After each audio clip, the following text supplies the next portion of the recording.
Congratulations on your purchase. Hi, I'm Sammy Sinatra with Sirius Signal. In this video, we're going to be installing the Sirius Signal BA-1001 AA battery adapter. This allows the use of 3 AA lithium batteries in lieu of 3 C-cell alkaline batteries. Lithium batteries are considerably less prone to leakage compared to alkaline batteries and will protect the light circuitry against damage and corrosion.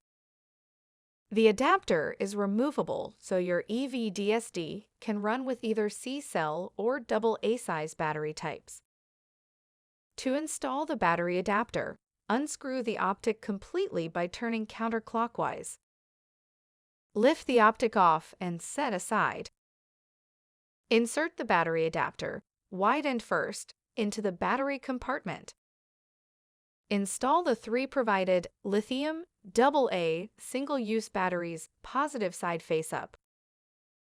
Reinstall the optic by turning clockwise several turns until light flashes.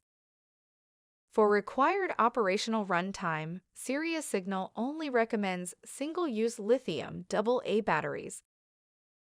Now back off optic until light stops flashing. Your Sirius Signal SOS eVDSD with optional AA lithium battery adapter is ready for use. For additional operational and care instructions, go to SiriusSignal.com. Thank you. USA, first in quality.